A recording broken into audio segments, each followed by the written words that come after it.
KELA.com. I'm your host, Peter Abbarno, and it's Friday. It's a fun Friday. It's going to be a great weekend.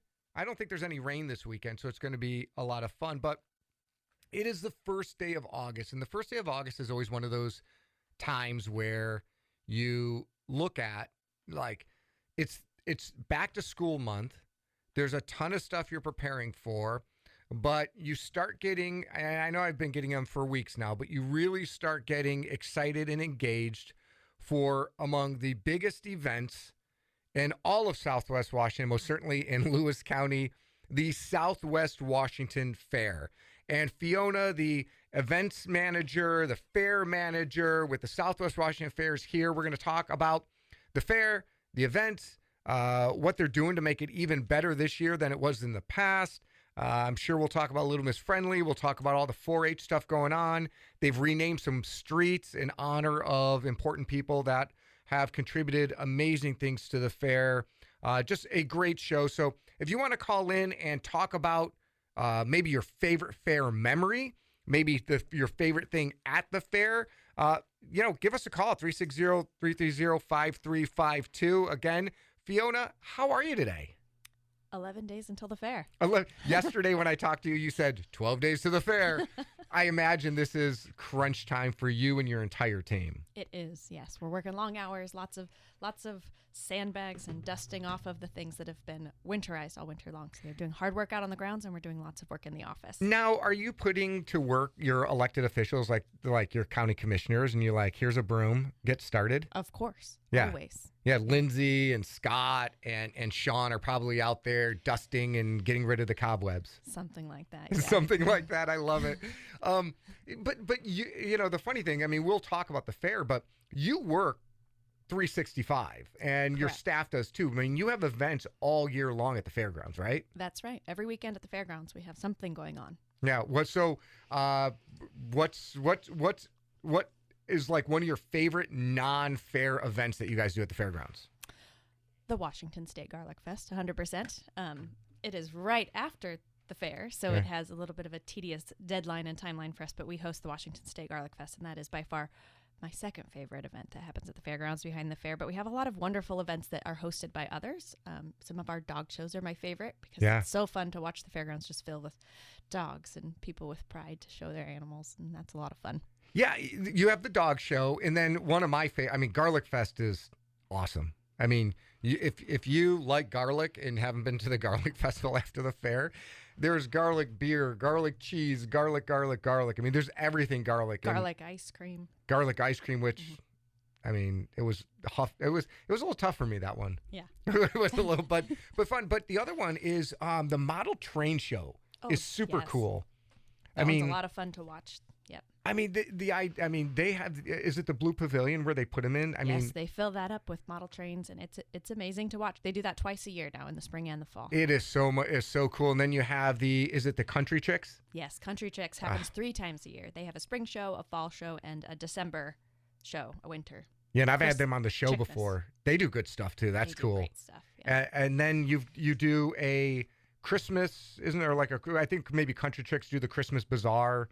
Like they call it Chickmas. And then we have the spring garage sale, and we're going to have a fall garage sale back this fall. There's lots of exciting things. A rabbit show on New Year's Eve is a tradition. Oh, wow. You know, I have a rabbit. Oh, you should. Apparently it's a big ordeal, and they crown them at midnight. Oh, interesting. I have to go. But Chickmas is cool because that's where we get a lot of our gifts for, like, my kids' teachers and for staff. You go and because a lot of it's homemade and handmade, and it's just unique. It's a lot of fun. Special gifts. All right. So we got some of the fun stuff out of the way. Not that the Southwest Washington Fair isn't fun, but I know you're working long nights, and I know that our listeners are really interested to learn more about what to expect at the Southwest Washington Fair, some of the improvements that are happening at the fair that people will notice, and just some new stuff that's going on. So tell us first, because I saw it in the Chronicle, but I want to hear, so you're renaming some streets for some important people. Yeah. So internally in the fairgrounds, we have lots of streets and lanes and little alleyways that have never been named.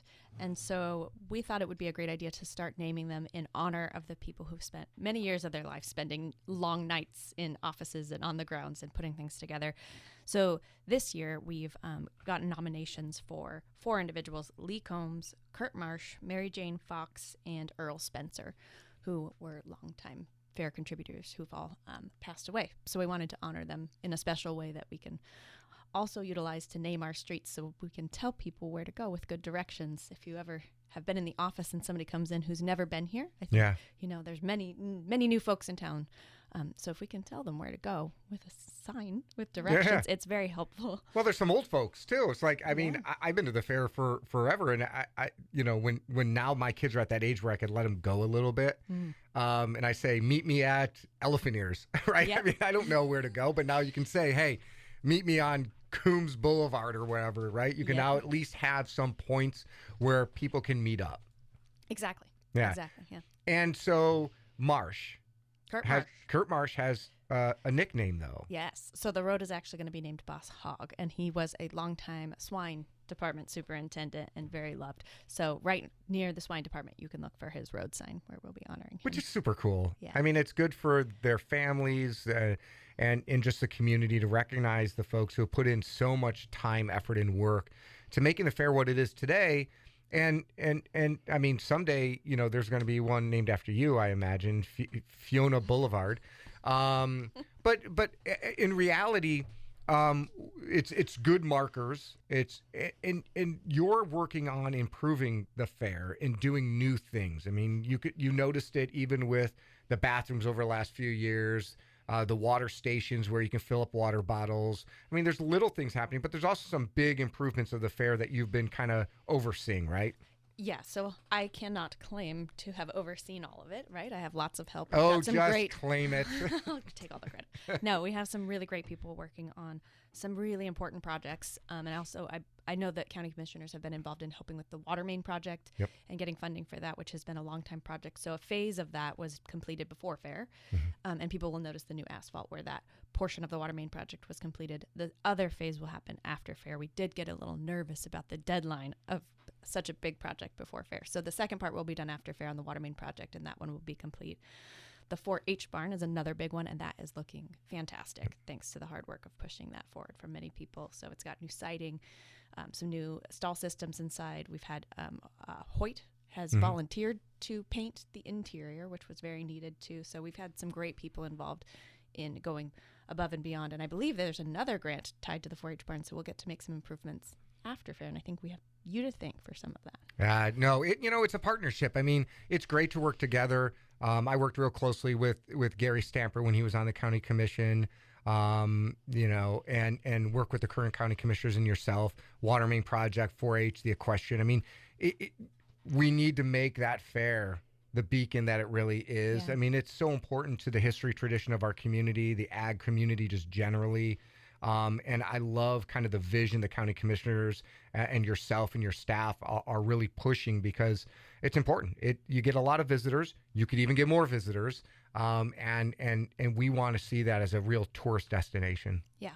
On the Equestrian Center, that will be exciting for the public to have a chance to see what some of the steering and stakeholder committees have helped to guide and what that could look like. So look for their booth at the fair. There's going to be a couple of locations where you can have your voice be heard and be part of the survey. There's going to be a survey that's going to ask questions about what you think of what the design looks like right now. Yeah. And they'll be on site. The actual consulting company will be there Friday and Saturday of fair. So if you're interested in putting in your opinion or your 2 cents or finding out what that's looking like, stop by the Populous booth near emergency services. It will be right next to the fire department and the sheriff's office. Well, I am sure that equestrian aficionados, especially those at 4-H, will have a lot to say about the Equestrian Center and input. And I attended the county commissioner meeting. I know you were there when it was unveiled. Some of the ideas and the plans and what they found. What was really great is the stakeholdering. I mean, it wasn't, hey, top down, this is what we want to do. It's talking to the community, figuring out what the community needs are in comparison to what is around us, from Tenino to Kelso and further out. what can we support? What do we need? What do people want? Right. Yeah. No, it was really important to bring in those user groups early on. They were big voices in the stakeholder and the steering committees, and had a chance to say how they felt. Another important part of that, of course, is, we get a little wet around here. So planning accordingly is crucial in the success of that.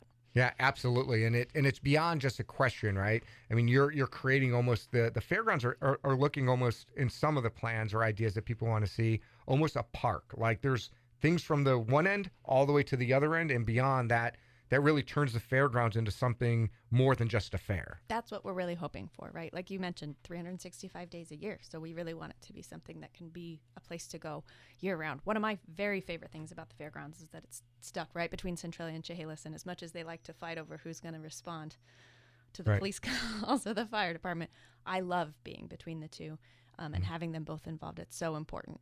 Yeah, I mean, because the fairground is about Southwest Washington, right? I mean, I always remind people as we deal with it. I know Representative Orcutt and I worked on, trying to fix some of the financing and funding mechanisms for the fair and some of the other things. But it is a statutorily created fair. I mean, this is one of the oldest fairs in the state, and the legislature created it, right? And so that's a great responsibility that's not really owned by a city or even a county. It's owned by the people. The people really help drive the direction of that fair. Yeah, no, it is the people's fair. It is your fair, Lewis County and Southwest Washington region. It is your fair, and we all want you to be a part of it and hear your voice. And one of the great things that this equestrian consulting company has brought to light is that we really are a regional fair. The people who come are from all over our region, and we want to make everybody feel like they're a part of it. They're all welcome. Yeah, and if you're just tuning in, Fiona's with me, the events and fair manager at the Southwest Washington Fair, and we're talking about the fair and a little bit of other things like Garlic Fest, and the one thing I didn't mention was the Spring Youth Fair, which is also, I mean, because if my wife is listening to this, she'll be like, how how many pictures I hung up? That's another one that Lee Coombs spearheaded many years ago, which gives our students a voice and a way to share their artistic ability, which is just amazing. That one is a very special fair. It is 100% volunteer run, and I just really want to remind people of that. It takes so much effort and time on those volunteers and late nights and putting tacks into pictures on walls and bloody thumbs and fingers, right? Lots of after-hour work for all of the volunteers who help run that one, because it is a full fair. It's a youth agricultural fair, but it is a full fair, and that's a lot of work to put on by volunteers. It is, yeah. So let's talk about the Southwest Washington Fair. We're 11 days away.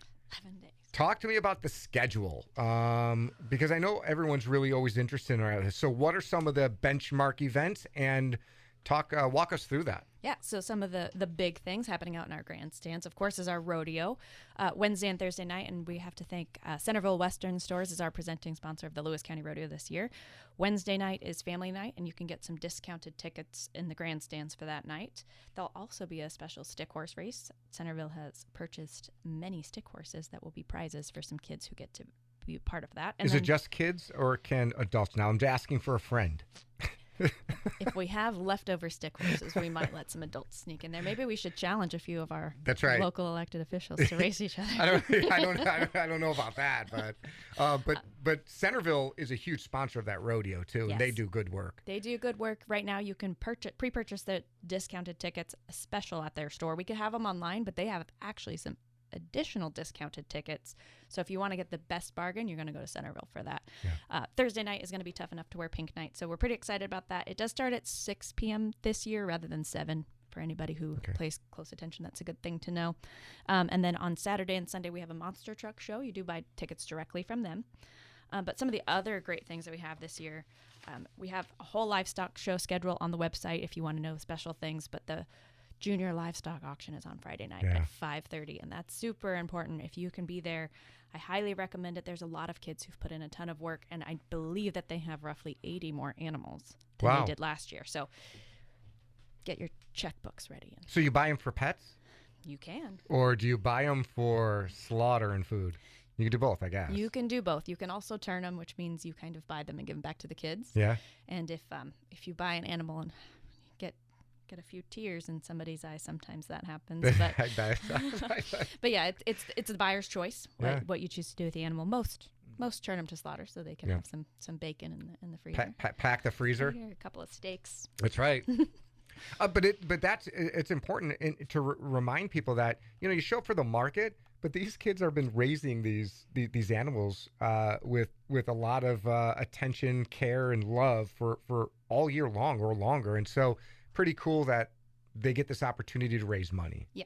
And there's some extra responsibilities, right? They've been showing up to meetings and required trainings and things for months now, and making weight, and there's requirements, and they're doing a great job. So support them. They're our local youth, and they need our support, and plan to be there late.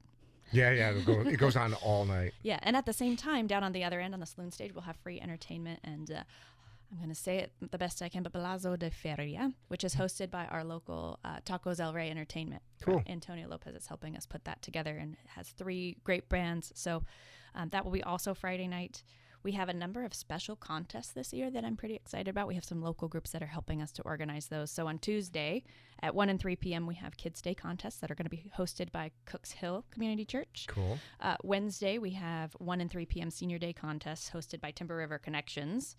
At Thursday night at 5 p.m., we have a special business relay hosted by the Lewis County Young Professionals. Saturday, the time's a little tentative, so I'll be cautious on what I say, but the Bigfoot Call contest is going to be hosted by Julia Gall from Edward Jones. So that's a Bigfoot Call. Interesting. Yes, there's some specific rules. There's rules to a Bigfoot call? There's very specific rules. I figured you just call, and if it comes, it comes. There's some regulations. There's some age group things. We also have rumors of a best mustache competition. So right.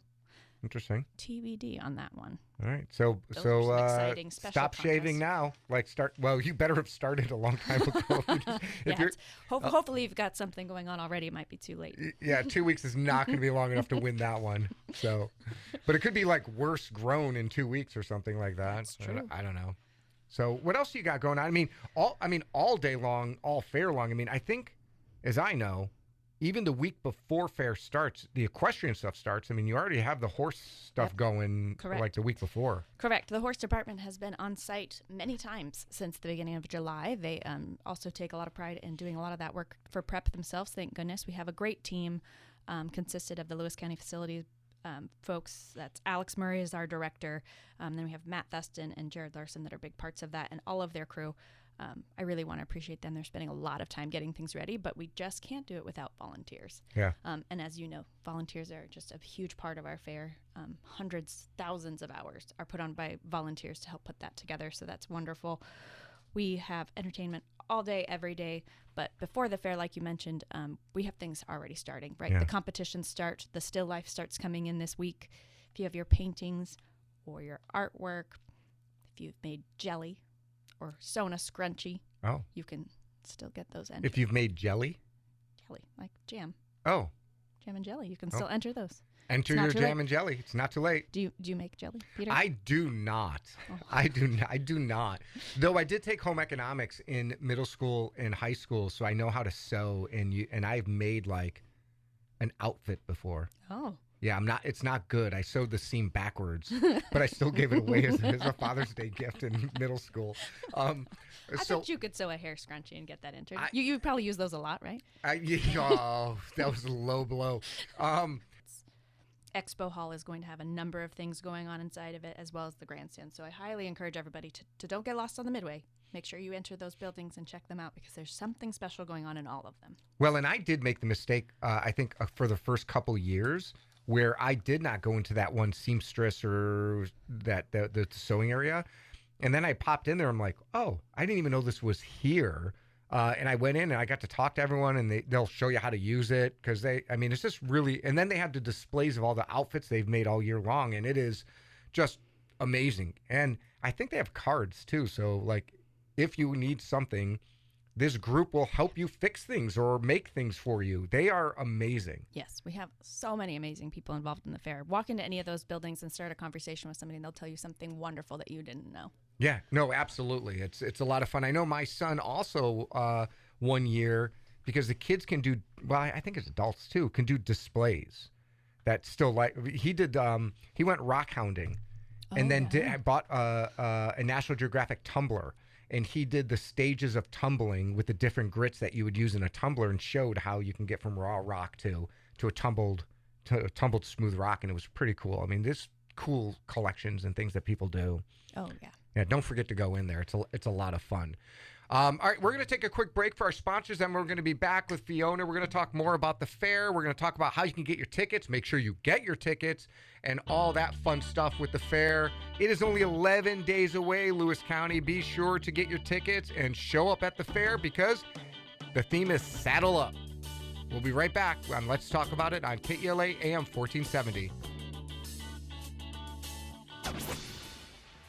It's your local real estate professional, Heather Stewart with Blade Realty. Real estate remains one of the most reliable paths to financial growth. With mortgage rates stabilizing and housing inventory still somewhat limited, it's an opportune time to invest. Home ownership isn't just about a place to live. It's a powerful tool for building your long-term wealth. If you're ready to start or plan to continue your journey toward financial freedom through real estate, let's connect and I'll help you open that door. Meet me at heatherstewartrealty.com.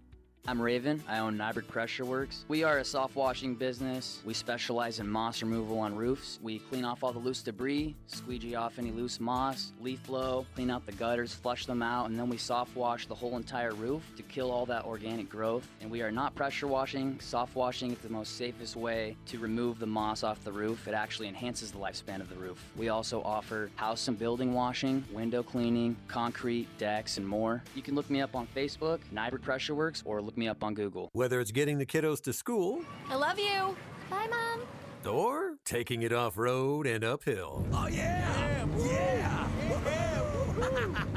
Oh, yeah, baby! We've got the right tires for you. Point S Centralia OK Tire specializes in custom wheels and tires. Did you know they also service brakes, shocks, struts, and batteries? Keep your vehicle in tip-top shape with Point S Centralia OK Tire on Harrison or pointstire.com/Centralia. Hey, it's James with ProTech Painting. We're scheduling interior and cabinet painting projects right now. Our team has years of experience and leave our customers happy that they've chose ProTech Painting for their job. Call us today at 509-6051 for a free estimate. Check us out online at protectpaintingwa.com and find us on Facebook. Mention you heard this ad on the radio to receive 10% off your cabinet or interior painting project. You're listening to KELA's Let's Talk About It, coming to you live from the KELA Lucky Eagle Casino and Hotel Broadcast Studio in the beautiful Twin Cities. Let's talk about it.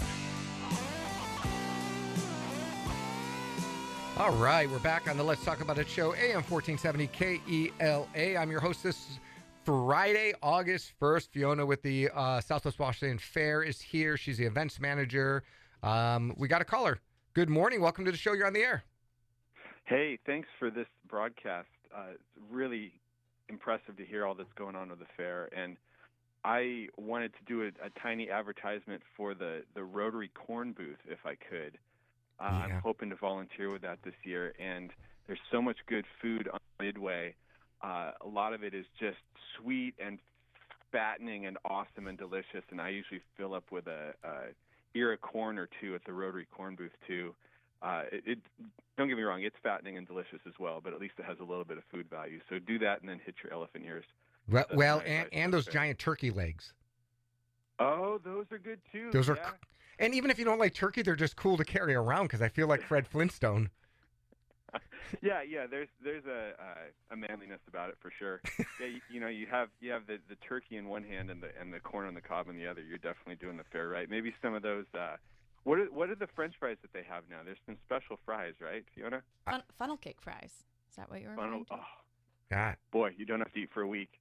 I like when you see like a 3-year-old with that giant block of curly flies that are like the size of their head. And it's just like, but you know what? A lot of it, like you mentioned, the Rotary one with the corn, that goes for a good cause. I mean, Rotary's putting that on. A lot of these food vendors, also, this is a fundraiser, and this is a way to raise money for all their missions. I mean, Rotary, like building ADA accessible ramps and stuff. I mean, it's a good thing. You can get fat and support your community at the same time. Well, and Fionna, you were mentioning just all the thousands of volunteer hours, and I want to put in a pitch for that too. And you mentioned Lee Combs, namesake of one of your new roads, and I used to volunteer with him when I was a kid at what they called the Presbyterian Snack Shack that the First Presbyterian Church of Centralia put on, and that was a great experience for me as a teenager to kind of get some experience. cash handling and working with older mentors like Lee. And I'm actually hoping to do that during the fair at the Rotary booth with my son to come in and volunteer alongside me. So I really encourage folks, if you have any connection at all to, there's so many different ways. Almost everyone knows someone who volunteers at the fair. Maybe put in a couple hours, because it is just a great way to get connected, especially if you have a young person in your life, because it'll improve their lives, and it's just a lot of fun too.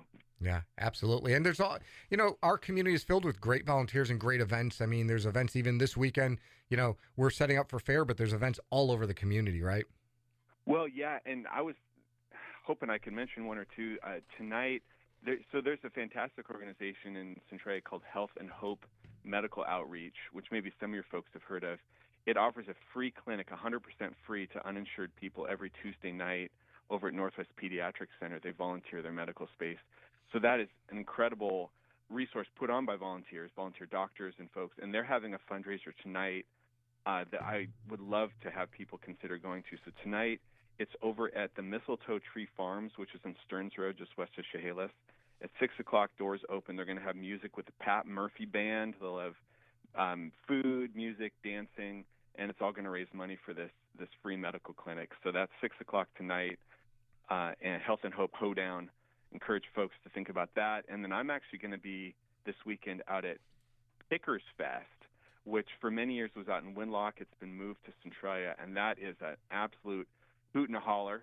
If you're into old-timey music, it's actually started now. There are people out at the Oakview Grange north of Centralia jamming throughout the day. Show up. You can go and listen to the jams. If you've got an old instrument, dust it off, and you can play along with them. This afternoon they've got old-time jams, Celtic jams, swing jams. They've got instruction tomorrow on Irish music and things like that. They've got cool concerts tonight, Saturday night, and Sunday. So very cool. A lot of good things to have going on, and then come out to the fair and just and actually, Fiona, you guys have a talent show at the fair, don't you? Yes, we were going to bring that up. 12 p.m. on Sunday, August 17th at the fair, we have a talent show, and it's not too late to sign up. We're still letting a couple slip in. If you have a secret talent, I believe you might. You should probably enter. Well, I mean, what type of talent are we talking about? Music, card tricks? What are you looking for? All of it. All talent welcome. Oh, almost. Well, and even no talent welcome. Just show up and do something, right? Well, that's awesome. Thank you for all that you do. The fair is a huge lift, and it's the coolest thing. So thanks a lot, both of you guys. Yeah, thank you, too. That's awesome, and I'm glad he plugged a bunch of things going on in our community. I know you want to plug a couple more sponsors, and let's talk about where people can get tickets, because if you pre-buy your tickets, you can save some money. Yeah. So plan ahead. Yes, plan ahead. You get a deal at southwestwashingtonfair.org. You can pick up tickets for a discounted price ahead of time. We also have those traditional discount days, such as Tuesday is Kids Day. Kids get in half price. Senior Day is Wednesday for half price. Friday is a Military and First Responder Day. And then, of course, we have our traditional Sunday KACS Family Day, which is a great day to come if you need to get in on a bargain. But buying pre-sale is your best bet at southwestwashingtonfair.org. And yes, I was remiss. Country Financial is a huge sponsor of the fair this year, and not just the sponsor, but our community. They've also put together some picnic tables. If you have time today at 2 p.m., show up and help us build some picnic tables that they are going to have us place out at our parks and the fairgrounds. It's awesome. Fiona, thank you for joining me today and sharing all of this amazing information about what's going on at the fair with the community. So thank you for being here. Thank you. And thank you all for all you do in the community. And be sure to show up at the Southwest Washington Fair. It starts on the 11th or 12th, right? 12th. But if you're many amazing things, and on the website you'll see all of the great calendar of events. And thank you to our sponsors. I mean, Country Financial, Centerville were two that were mentioned, but there's a bunch of sponsors out there. So thanks for tuning in to the Let's Talk About show here on AM 1470 KELA. Proud to be your host today, and have a great weekend. And happy August 1st. From the KE